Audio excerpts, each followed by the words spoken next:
Molt bé.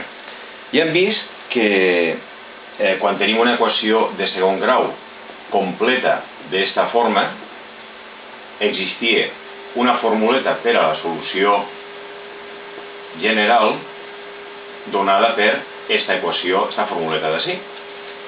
Però la pregunta és, per què esta formuleta? Sempre ens l'han donada des que tenim coneixement d'ella i mos l'hem cregut. El que farem ara és demostrar esta formuleta d'on ve. Atenció, perquè hi ha una sèrie de passos complicats i el que farem és començar per una tècnica en equacions particulars, concretes, amb nombres, i que després te permetirà abordar l'equació general. Molt bé. Doncs anem a començar en un exemple. Imagina que te donen una equació de segon grau com ara aquesta. Imagina que tu no coneixes la fórmula, l'equació general, la formuleta. Què farem? Doncs bé, nosaltres en el tema anterior hem vist que hi ha una cosa que es diu identitats notables, però esclar, tu mires això i dius, no és una identitat notable, de fet ho hem treballat prou, perquè això està en un quadrat, però el 8 no és un quadrat perfecte. Però bueno, anem a intentar aproximar-la al màxim possible a una identitat notable. La primera cosa que veiem és que si això s'apareguera a una identitat notable, este seria el terme primer, x al quadrat, i este seria el terme creuat, aquell que diu el doble del primer pel segon. Alerta que hi ha un signe menys,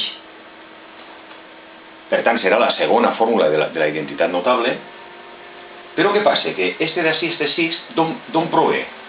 Doncs provindrà del doble del primer, que estem dient que és x, pel segon, que no tenim ni idea quin és. Ara bé, el segon, per a que veig que un 6, haurà de ser un 3. Per tant, esta formuleta d'ací, anem a posar-la de la següent manera. X al quadrat menys el doble del primer pel segon més 3 al quadrat. Perquè el segon ha de ser 3. Ara bé, així estem fent trampes. Perquè jo no tinc un 3 al quadrat, és a dir, un 9, tinc un 8. I aquest 8 l'he de continuar posant. I a canvi, una trampeta que fem molt els matemàtics és que quan una quantitat l'hem afegit pel morro, doncs ara la llevem. D'esta manera ja no estem fent ni un tipus de trampa. Observa que este 8 és el que teníem i este menys 3 al quadrat en este 3 al quadrat se n'aniran i quedarà tot exactament igual. Molt bé, què fem ara? Doncs això d'ací, recorda les identitats notables, no és més que x menys 3 al quadrat. És a dir, això quedarà x menys 3 al quadrat és igual a 8 menys 3 al quadrat és menys 1. Per tant, 1, perquè l'hem passat a l'altra banda. D'acord? Molt bé. Hem vist també equacions d'aquest tipus i hem dit, com ho farem? Doncs, un número que elevat al quadrat me dona 1 i aquest número pot ser 1 o pot ser menys 1, efectivament. Si x menys 3 és 1, 1 al quadrat és 1. Si x menys 3 és menys 1, menys 1 al quadrat és 1. Nosaltres això ho resumirem dient més menys 1. Per tant, si x menys 3 és més menys 1, això vol dir que x és 3 més menys 1. Passem el menys 3 a l'altra banda, 3. És a dir, 3 més 1, 4, 3 menys 1, 2. Impressionant, no? O sigui, acabem de resoldre aquesta equació de segon grau amb una estratègia molt pràctica sense conèixer la fórmula general. Molt bé, anem a fer el mateix en una altra no tan senzilla, però igual de... amb el mateix procediment. Diu x al quadrat més 3x menys 18. Fem exactament el mateix, ara un poquet més ràpid. Esta és x al quadrat. I este 3 d'on ve? A veure, primera cosa, si això hem d'aproximar a una identitat notable, serà la primera, perquè n'hi ha un més. Això ha de vindre de fer el doble del primer x pel segon. Però clar, quin número multiplico per 2 per a que me doni 3? Doncs 3 partit per 2. Efectivament, este 2 en este 2 se mos va i ens quedarà x per 3, o sigui 3x.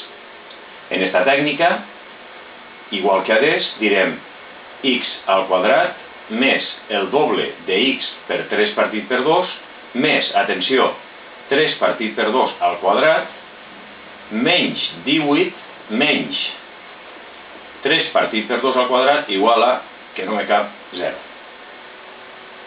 Per tant, això d'ací, que serà x més 3 partit per 2 al quadrat, podrem dir que x més 3 partit per 2 al quadrat serà igual a este 18, que era negatiu, passarà a l'altra banda sumant, i este menys 3 partit per 2, que l'hem posat per compensar este d'ací, que l'hem posat pel morro, passarà a l'altre costat com 9 partit per 4. 18 per 4 són 72 i 9, 81, per tant 81 partit per 4. Bé, de la mateixa manera tenim x més 3 mitjos al quadrat és igual a 81 partit per 4. Per tant, x menys 3 mitjos és igual a més menys, o sigui, la base de la potència pot ser arrel de 81 partit per 4, és a dir, més menys 9 mitjos.